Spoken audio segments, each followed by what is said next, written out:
বাংলাদেশ জাতীয়তাবাদী দলের ৪৭তম প্রতিষ্ঠা বার্ষিকী গত শতাব্দী অর্থাৎ ঊনবিংশ শতাব্দীর শ্রেষ্ঠ সৃষ্টি অর্জন বাংলাদেশের স্বাধীনতা। এই স্বাধীনতার সূচনা করেছিলেন কে? অজ্ঞাত মেজর জিয়া। তিনি রাজনীতি করতেন না।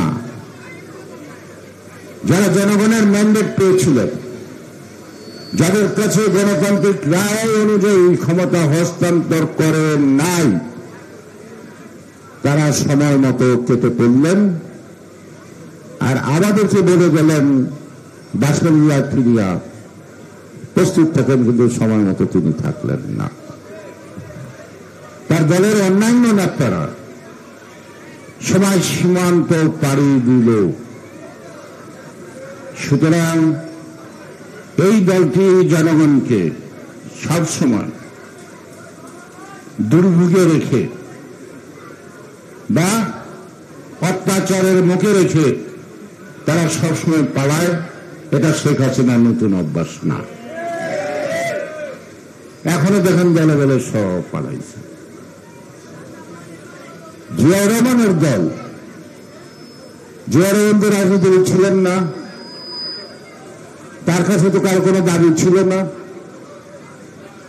জিয়াউর রহমান কি ৮ম বাংলাদেশ রেজিমেন্টের উপঅধিনায়ক। ২৫-এর কালো মারাত্রিতে যখন হত্যাকাণ্ড হল, গণহত্যা, তখন ঢাকার মানুষ ছুটে পালাতে পালাতেই কেরানীগঞ্জের বাড়ি ঘর গোয়ালঘর সব একাকার হয়ে গেল। ঠিক কারণ আওয়ামী লীগের যারা নেতা ছিল তারাই কেরানীগঞ্জে একদিন দুদিন কাটায় কাটায় যাইতে যেতে যেতে সীমান্ত পাড়ি দিয়ে জায়গা মতো চলে গেলেন। আজকে যেখানে হাসিনা গেছেন। জিয়া রহমান এই নরহত্যার বিরুদ্ধে ২৫শে মার্চ রাতে ২টা ২০ চট্টগ্রাম হালি শহরে আসার আগে তার কমান্ডার ইন চিফ ছিল কর্নেল জাগজুয়া। কমান্ডার যখন থাকে, ডিপ্টি কমান্ডারের কমান্ড সেই বাহিনী কখনো শোনে না।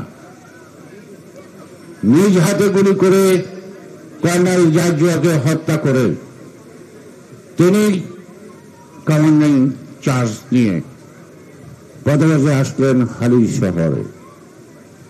এগুলো ঘটনা, এগুলো কোনো গল্প না। সেখানে দাঁড়িয়ে বাংলা রেজিমেন্ট তৎকালীন পিআর সবার সামনে একটি তেলের ড্রামের উপরে দাঁড়িয়ে বললেন, I revolt against Pakistan army. তার সামনের অন্যান্য সিপাহী ও ক্যাপ্টেন যারা ছিলেন তাহলে নো স্যার, উইল রিভল্ট। অর্থাৎ আপনি একাই না, আমরা সবাই রিভল্ট করলাম। সংখ্যায় কিন্তু ১০০-এর বেশি হবে না। এটা করে তিনি চলে গেলেন পটিয়ার দিকে, রাস্তায় যোগ দিল। তখন ওখানকার ইপিআরের প্রথম প্রধান মেজর রফিক, তাতে ২৫০-৩০০ মতো হয়ে পটিয়া ঠিক ২৬ তারিখে আবার কালুরঘাট বেতার কেন্দ্র থেকে তিনি বক্তৃতায় বললেন যে আমি বাংলাদেশের রাষ্ট্রপতি জিয়াউর রহমান বাংলাদেশের স্বাধীনতা ঘোষণা দিলাম।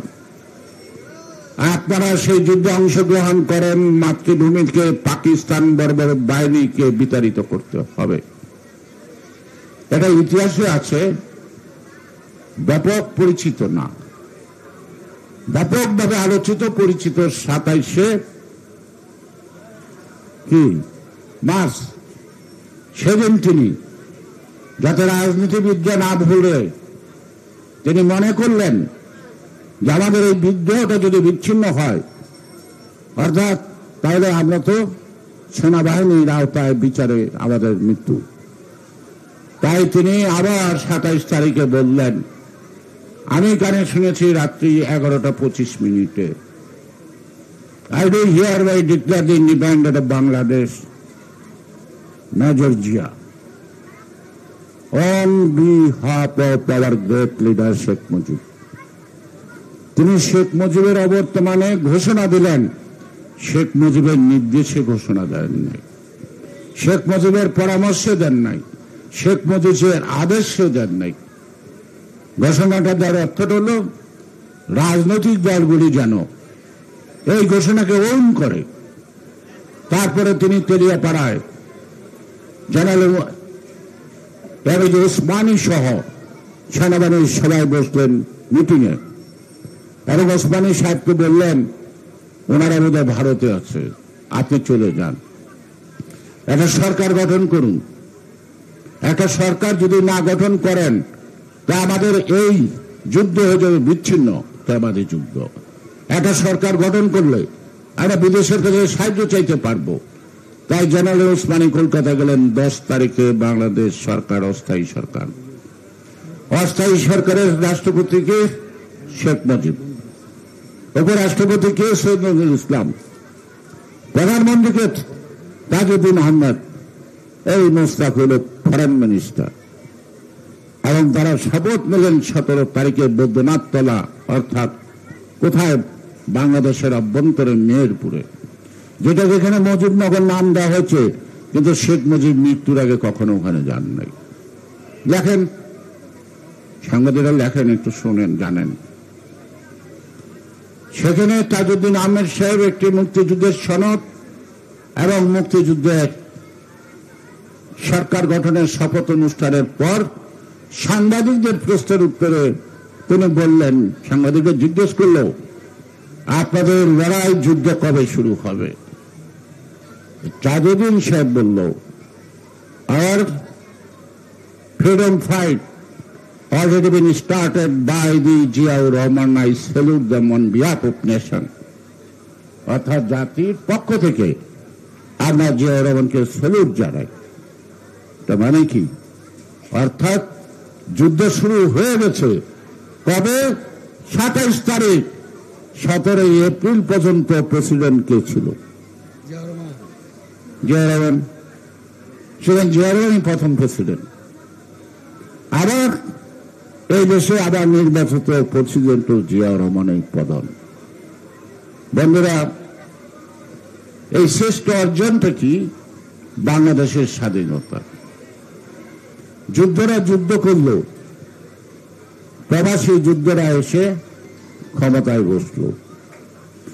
পাকিস্তান গণপরিষদের সদস্য, পাকিস্তান প্রাদেশিক পরিষদের সদস্য হিসেবে যারা নির্বাচিত হয়েছে 70 সালে, তারা 72 সালে সরকার গঠন করলেন। এটা বৈধতাটা কি? এটা বৈধতাটা ওই নির্বাচনের আলোকে, যেহেতু তারা একটা মাঝখানে অস্থায়ী সরকার গঠন করছে, এটাকে বলা হয় ডক্ট্রিন অফ নেসেসিটি। সংবিধান নাই, তাই তাড়াতাড়ি বই ছাড়তে হবে। শিক্ষা বোর্ডে বর্ডার দিল, যেখানে পাকিস্তান দেখো ওখানে বাংলাদেশ লেখো, যেখানে জিন্নার নাম দেখো ওখানে শেখ মুজিবের নাম লেখো। তাই হলো, এখানে লেখা থাকলো বাংলাদেশের জাতির পিতা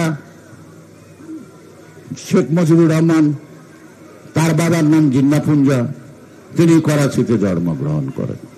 আর যে বাপের নামটা যে পাল্টাই দিব, এই অর্ডারটা ছিল না। তো জিন্না পুঞ্জা কে? মোহাম্মদ আলী জিন্নার বাবা, কায়দার মোহাম্মদ আলী জিন্নার বাবা। এইটা কিন্তু আমার বানানো কথা। এই যে আপনারা লেখেন পত্রিকার ছাপানো কথা, খালি পাকিস্তানের জায়গায় বাংলাদেশ। তার মানে পাকিস্তানে যেমন শাসন ব্যবস্থা, বাংলাদেশে একই শাসন ব্যবস্থা, নতুনত্ব কিছু নাই। যাই হোক, কেউ আপত্তি করে নাই। জিয়াউর রহমান সিনিয়র, তাকে সেনাপতি করা হয়নি, তাকে কর্নেল থেকে ব্রিগেডিয়ার করে কুমিল্লাতে পাঠিয়ে দিল। ওখান থেকে ব্রিগেডিয়ার জেনারেল করে ঢাকায় এনে আবার তাকে উপপ্রধান সেনাপতি করল। এখন আমি খুব শর্টে আসি। 15 তারিখের ঘটনাটা অনাকাঙ্ক্ষিত, মর্মান্তিক, দুঃখজনক, লোমহর্ষক, অমানবিক সবই বলতে পারি। কিন্তু 15 তারিখে শেখ মুজিবের পরিবার সহ হত্যার পরে আওয়ামী লীগের লোক যারা বেঁচে আছেন, যারা মরে গেছেন, আপনারা সাংবাদিকরা গুগল সার্চ দিয়ে দেখেন একটি লোক 32 নম্বর বাসভবনে শেখ মুজিবের পরিবারের লাশ দেখতে গেছে কিনা, গেছে কিনা? এই শেখ কামালের এই যে নানি শ্বশুর বাড়ি কিন্তু চুনকুটিয়া, এই চুনকুটিয়া কেউ জানে? একটা লোক গেছিল, তার নাম খন্দকার মোস্তফা। সামরিক বাহিনীর কাছে যখন নিতে আসলো বঙ্গভবনে, যখন বললো শেখ মুজিব নাই, তো আমার একটু দেখাও। এই খন্দকার মোস্তফা 32 নম্বরে গিয়ে কনফার্ম হলে আসলে শেখ মুজিব মারা গেছে, তার গায়ের উপরে একটা সাদা চাদর জড়া দিয়ে বঙ্গভবনে শপথ নিচ্ছে। আর সেদিন যারা শপথ নিচ্ছে মোস্তফার সাথে, প্রত্যেকে কিন্তু শেখ মুজিবের মন্ত্রিসভার মন্ত্রী, অন্য কোন লোক না। সুতরাং তাদের যে একটা আভ্যন্তরীণ দ্বন্দ্ব ছিল, শেখ মুজিবের মৃত্যুর মধ্যে দিয়ে তা কিন্তু প্রকাশিত হয়ে গেল, ঠিক না? 7 গেল, 3 আসলো, খালেদ মোশাররফ অভ্যুত্থান করলো, আমাদের শহীদ রাষ্ট্রপতি জিয়া রহমানকে বন্দী করে বাসায় আটকে রাখলো। ব্রিগেডিয়ার জেনারেল থেকে তিনি কি হইলেন? Major general. 10টা পরে ঢুকে খন্দকার মোস্তফা, কে পড়ালো? খন্দকার মোস্তফা। তারপরে মোস্তফাকে বিদায় দিয়ে আবু সাদাত মোহাম্মদ সাইন বিচারপতি, তাকে করা হলো রাষ্ট্রপতি। আমরা যেমন ঢাকা শহরের যুবকরা, সাধারণ মানুষ, খালেদ মোশাররফের শ্বশুর বাড়ি কোথায় জানেন? এই চুনকুটিয়া মধ্যপাড়া আছে, বাড়ি আছে। খালেদ মোশাররফের শ্বশুর বাড়ি এই চুনকুটিয়া মধ্যপাড়া। আজকে আওয়ামী খালেদ মোশাররফকে কি কয়? বিরাট কিছু কয়। তো 10টা কার কাছে পড়ছিল? মোস্তফার কাছে, যে কর্নেল ফারুক নেতৃত্ব দিল 15 আগস্টে। কর্নেল ফারুক হল খালেদ মোশাররফের আপন ভাগ্নে। সে যশোরে ছিল। 15 আগস্টের 16 দিন আগে তাকে যশোর থেকে ঢাকায় ট্রান্সফার করে এনে তাকে ট্যাঙ্ক রেজিমেন্টের প্রধান করা হইল। তখন সিইডি ছিল খালেদ মোশাররফ, অর্থাৎ সে পোস্টিং ট্রান্সফার সে করত। তাহলে শেখ হাসিনা তো বাপের হত্যার বিচার করে নাই। বাংলাদেশের মানুষ কেন কানল না? তাদের উপর তিনি প্রতিশোধ নেওয়ার জন্য বাংলাদেশে আসছেন, প্রতিশোধ নিচ্ছেন, প্রতিহিংসা দেখাইছেন। যারা তার বাপের হত্যার সাথে জড়িত তাদেরকে ক্ষমা করে দিচ্ছেন, কারণ তার পায়ে ধরে সালাম করলে এটা জয় বাংলা হয়ে যায়গা, রাজাকারও জয় বাংলা হয়ে যায়গা, ঠিক না? এবং সেই হাসিনার মন্ত্রী ছিল, কয়টা রাজাকার ছিল আমি নাম বলতে পারবো, কয়টা কর্মকর্তা ছিল তার নাম বলতে পারবো। শেখ সেলিম কি বলতে পারি না? দাউদকান্দির প্রখ্যাত রাজাকার সুলতান আহমদ চৌধুরীর মায়ের জামাই, সেটা কিন্তু স্বাধীনতার পরে, আগে হয় নাই। স্বাধীনতার পরে আওয়ামী লীগের মধ্যে দেখবেন রাজাকারের সাথে কত বৈবাহিক সম্পর্ক আছে, তার একটা মাত্র উদাহরণ যথেষ্ট। হাসিনার কন্যা পুতুলের বিয়েটা হয়েছে নুরু রাজাকারের নাতির সাথে ফরিদপুরে। আমার প্রত্যেকটা কথা যাচাই করবেন, তারপরে যদি কারো উত্তর দেওয়ার থাকে উত্তর দিবেন। 7ই নভেম্বর রাত্রি 12টায় আমাদের কাছে একটা আসলো সংকেত, আমরা শেখ মুজিবের দল করি না। আমার এক বন্ধু আছে চুনকুটিয়ার, এখন লন্ডন থেকে, খিজির, এবং এই চুনকুটিয়ার মধ্যপাড়ার আরেকজন ছিল সাইফুর রহমান। আমরা সবাই সংকেত করলাম 7ই নভেম্বর 12টায় 1 মিনিটে কোনো সাউন্ড হইলে আমরা যেন রাস্তায় নেমে যাই। আমরা ঠিকই সাউন্ড পেলাম 12টা 1 মিনিট, কারণ ঢাকা শহর তো এত বিল্ডিং ছিল না। অর্থাৎ ঢাকায় একটা গুলি হলে কেরানীগঞ্জের ওই মাথায় গাছ গুলি শোনা যাইত।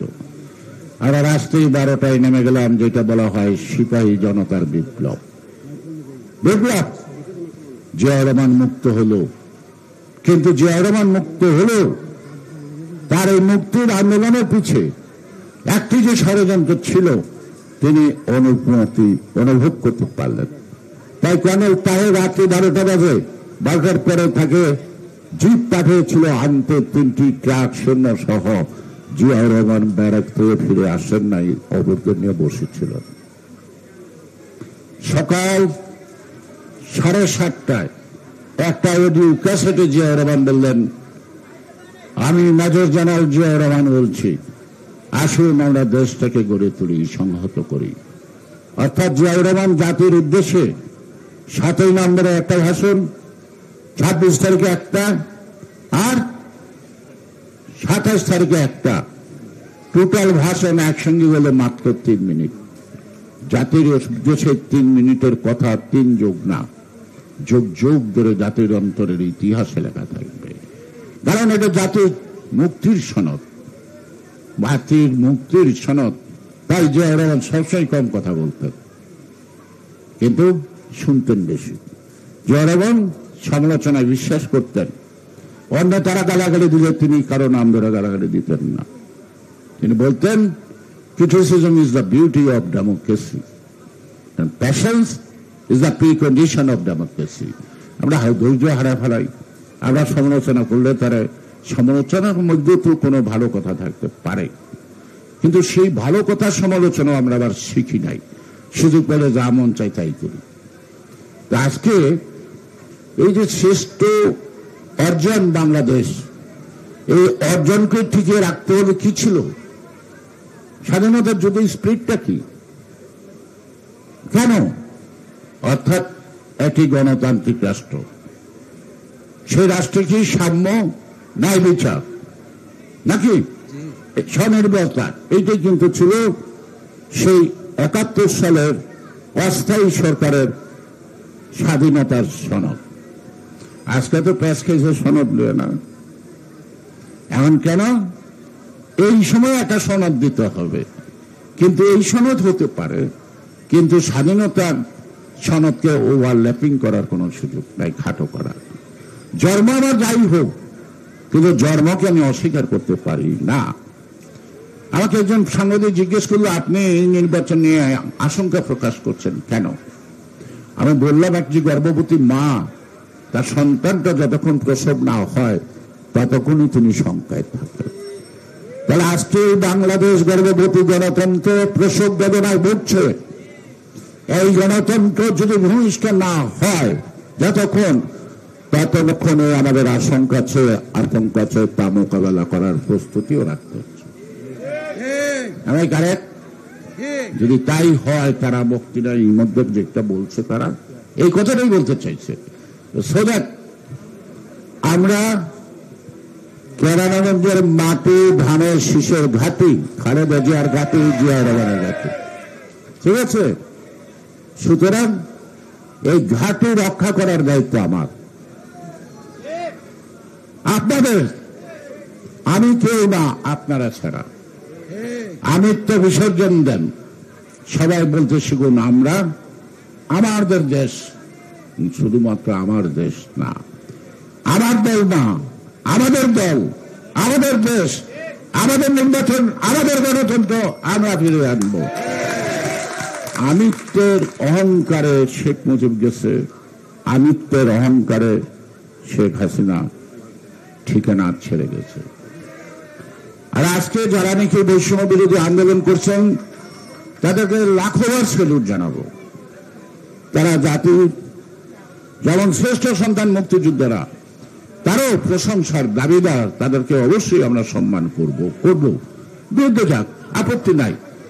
শুধু তাদের একটা কথা বলবো, যদি নির্বাচন না হয় তোমাদের ছোটখাটো দাবির কারণে, তাহলে সবচেয়ে বেশি খেসারত তোমরা দিবা।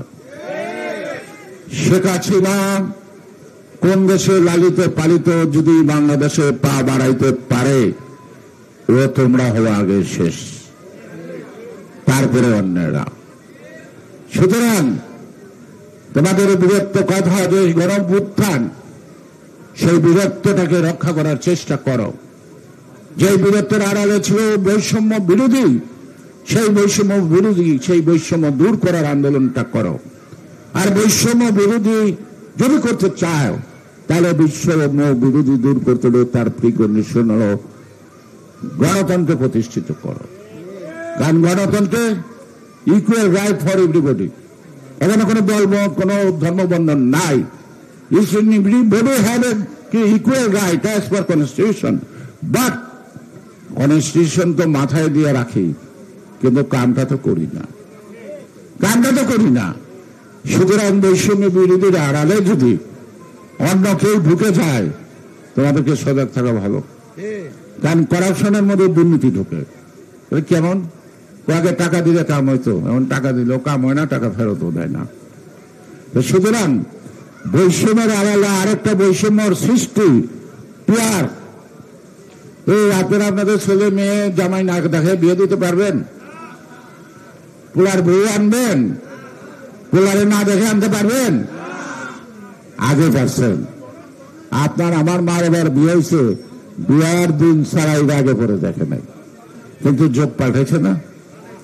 এখন মেয়েরা জিজ্ঞেস করতে হয়, ছেলের বায়োডাটা দিতে হয়, ছেলের জিজ্ঞেস করতে মেয়ের বায়োডাটা দিতে হয়। Guardian is not all in all এটা বিয়ে ঠিক করার জন্য। সুতরাং যে ভোট দিব, সে কারে ভোট দিব তারে দেখবো না, তারে চিনবো না, হাওয়ার উপরে ভোট দিয়া দিব। আমাদের দেশের মানুষকে অভ্যস্ত। আমাদের দেশের মানুষ দলে দেখবো, মার্কাও দেখবো, ব্যক্তিও দেখবো, ঠিক না? হয়তো বিএনপির একটা লোক যদি ক্যান্ডিডেট খারাপ হয়, মনের দুঃখে বাড়িতে বসে থাকবো, ভোটটা দিতে চাইবো না। আমি ভুল বলছি? আর যদি ক্যান্ডিডেটটা ভালো হয়, তাহলে কি করবো? ওই বুড়া মানুষে করবো, নাতিরে আমার একটু লয়ে আস, এই শেষ বয়সে ভোটটা দেওয়া যায়। এই ভোটের জোয়ার তোলেন, নির্বাচনের স্লোগানের মধ্যে দিয়ে জাতিকে ঐক্যবদ্ধ করেন। আজকে যদি নির্বাচনের জোয়ার তুলতে পারেন, তাহলে সেই জোয়ারে সকল ষড়যন্ত্র ভেসে যাবে। তাই এখন তো একটি দাবি, নির্বাচন যথাসময়ে চাই। এক দফা আমাদের নির্বাচন কবে দিবি? হ্যাঁ, কবে দিব বলছে। তবে একটি অনির্বাচিত সরকার, নট বিপ্লবী সরকার, অন্তর্বর্তীকালীন সরকার প্রধান অথবা নির্বাচন কমিশনের আন্তরিকতা একটা ভোট অনুষ্ঠিত করার জন্য যথেষ্ট না। তাদের পিছনে শক্তি দিতে হবে ষড়যন্ত্রকে মোকাবেলা করার জন্য। সারা দেশে যদি গগন বিদারী আওয়াজ ওঠে ফেব্রুয়ারি নির্বাচন চাই, তখন ষড়যন্ত্রকারীরা হয়তো বিকল্প পথ খুঁজবে পালানোর জন্য। আমরা জুলাই বিপ্লবের সকল সিপাহীদের সালাম জানাই। 90 সিপাহী ঘরে ঢুকে গেছে, যারা তাদের নামে সামনে প্রতিনিধিত্ব করতেছেন তাদের সাথে নাই, তারা ওরা রাজনীতি করে না।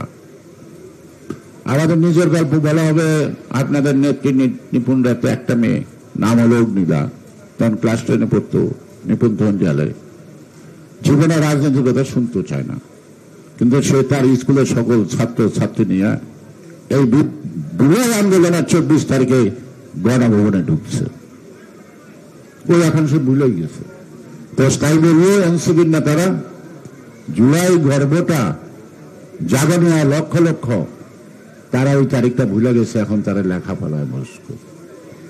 তবে তাদের চেতনা, তাদের আত্মদান, তাদের যে ফিলিং ফর দ্য নেশন, সেদিন যে তাদের বড় ভাইরা মরতেছে রাস্তায়, তাদের বাঁচানোর জন্য যে ওরা রাস্তায় নামছে, তাদেরকে একটু সম্মান করেন।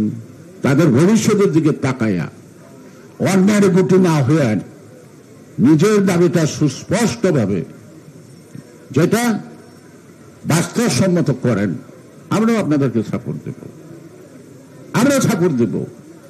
আর গণতন্ত্র যখন করছেন, শীত চলে তো সিদ্ধি করে না, সিদ্ধ মানে কামি না, বলতেই দেব।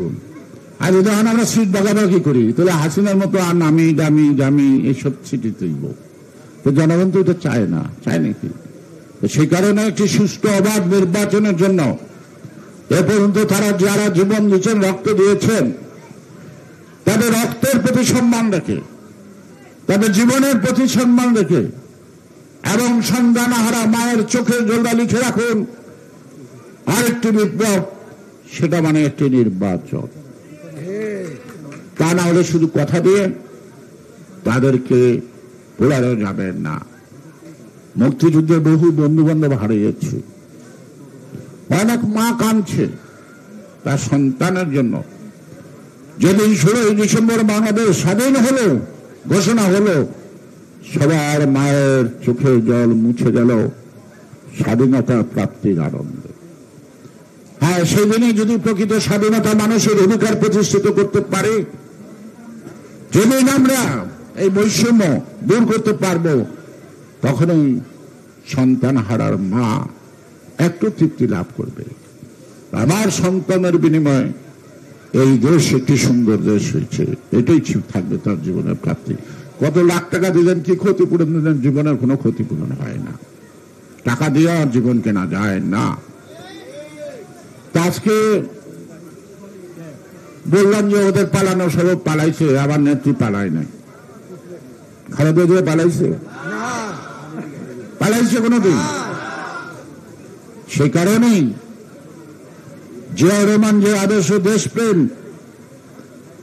যে লক্ষ্য মানুষের গণতন্ত্র ফেরত দেওয়া, বদলে গণতন্ত্র, সাম্য, ন্যায়, বিচার, স্বনির্ভর বাংলাদেশ প্রতিষ্ঠা করার স্বপ্ন নিয়ে বাংলাদেশ জাতীয়তা দল করছিলেন, এইটা একটি অর্জন গত শতাব্দী। অর্থাৎ স্বাধীনতার সার্বভৌমত্ব, বহুদলীয় গণতন্ত্র, মুক্তিযুদ্ধের প্রকৃত চেতনাবোধকে প্রতিষ্ঠিত করার জন্য একটা দেশপ্রেমিক রাজনৈতিক দল, তার নামই হল বাংলাদেশ জাতীয়তাবাদী দল। শেখ মুজিব সবাই বাঙালি বানাতে চাইছে, ওই যে চট্টগ্রামে এখন আগুন নেবেন না। কারণ আপনারা ইতিহাসে পাবেন বিভিন্ন ছোট ছোট দেশ, ক্ষুদ্র জাতি গোষ্ঠী, ভিন্ন মতের কখনো কখনো বিপ্লব করে একটা রাষ্ট্র করে ফেলে। যারা রাষ্ট্রে আসে সেই রাষ্ট্রের দায়িত্ব হলো কি একটা জাতি গঠন করা। শেখ মুজিব যখন পার্লামেন্টে বলছে তারা সব বাঙালি হয়ে যায়, মানবন্ধ লারমা প্রতিবাদ করে চলে গিয়েছে। আজও 50 বছর যাবৎ চট্টগ্রাম এখনো শান্ত হচ্ছে না। জিয়াউর রহমান একটি জাতি গঠন করেছেন, একটি জাতীয় সত্তা দিচ্ছেন। আমার এই ভৌগোলিক সীমারেখার মধ্যে যে ভাষার লোকই হোক, যে ধর্মের লোকই হোক, যে ধরনের লোক হোক, সবাই আমরা বাংলাদেশী। আপনারা হিন্দি গান শুনেন, ইন্ডিয়ান, মেরা ইন্ডিয়া মেরা হিন্দুস্তান, তো জিয়াউর রহমানও বলছে মেরা বাংলাদেশ, আমরা সবাই বাংলাদেশী। এই বাংলাদেশের মধ্যেই আমরা সবাই মিলেমিশে আসি, এখানে আমার সকল অধিকার। হতে পারে ভাষায় বাঙালি, হতে পারে জন্ম মুসলমান, হতে পারে অন্য ধর্ম, নৃতাত্ত্বিক জাতি গোষ্ঠী, অনেক কিছু আছে। সবাইকে এক জায়গায় করতে হলে একটা জাতি করতে হয়। ভারতে 1232টা ভাষা আছে, তারপরে তো মেরা ইন্ডিয়া মেরা হিন্দুস্তান, অর্থাৎ তারা একটা জাতি তৈরি করতে পারছে, ইন্ডিয়ান জাতি। তা আমার জিয়াউর রহমান দেশ স্বাধীন করছে না, শুধু একটি জাতীয় গঠন করছে, এটা জাতীয় দিয়ে গিয়েছে, বুঝছেন? সুতরাং এইটাই কিন্তু আমার দেশপ্রেমের চেতনা আসে যখন বলি আমি বাংলাদেশ, আমি বাংলাদেশী। যখন আমার ভৌগোলিক এলাকায় আঘাত আসে, তখনই আমার রক্ত টকবক করে যুদ্ধে যাওয়ার জন্য।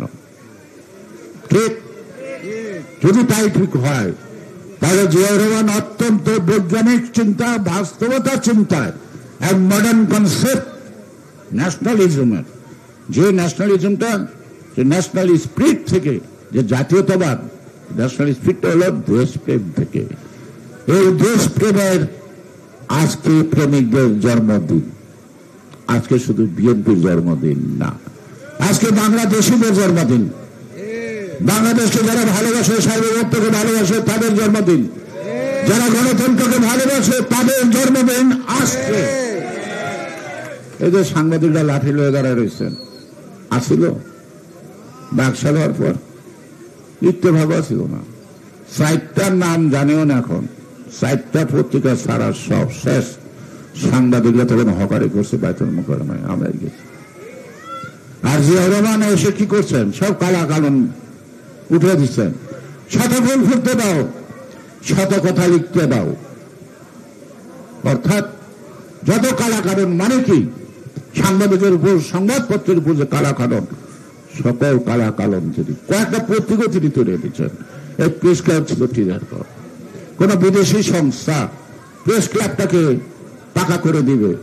প্রেসিডেন্টকে বললো আমরা গরিব হতে পারি, তাই বলে ভিক্ষা করতে শিখি নাই, যান প্রেস ক্লাব হবে বাংলাদেশের টাকায়, আমি আসতেছি। এই আজকে সুন্দর প্রেস ক্লাব কার, জিয়া রহমানের দিয়ে যাওয়া। সেই প্রেস ক্লাব থেকে আমার দলের মহাসচিবকে বের করে দেয়। সেই প্রেস ক্লাবে গেলে, আশ্রয় দিলে পুলিশ থেকে ডাক দিয়ে ধরে দেয়। এর নাম সাংবাদিক? সাংবাদিকের দর্শনগত মত থাকতে পারে, কিন্তু যখন তিনি সাংবাদিক, তার দর্শনটা যাতে তার মধ্যে থেকে না ফুটে ওঠে। প্রত্যেকের যাতে মত থাকতে পারে, এই পন্থী সেই পন্থী থাকতে পারে, কিন্তু পেশাদার সাংবাদিকত্ব কিন্তু সেই বিষয়টা যদি ফুটে তুলতে না পারা যায়, তাহলে সে আর সাংবাদিক থাকে না। আমি যদি জানি যে এই সাংবাদিক জামাতপন্থী, আমি কথা একটু সাবধানে বলবো নাকি, আমি যদি জানি এই সাংবাদিক আওয়ামীপন্থী, এর কি সাংবাদিকের জন্য কোনো ভালো কথা? সাংবাদিকই সাংবাদিক, সাংবাদিকের এবারে এরিয়া কিসের? সাংবাদিক এই দেশের সাংবাদিক বিদেশে কোনো ঘটনা ঘটলে তার পুরো আবেদন লিখতে পারে।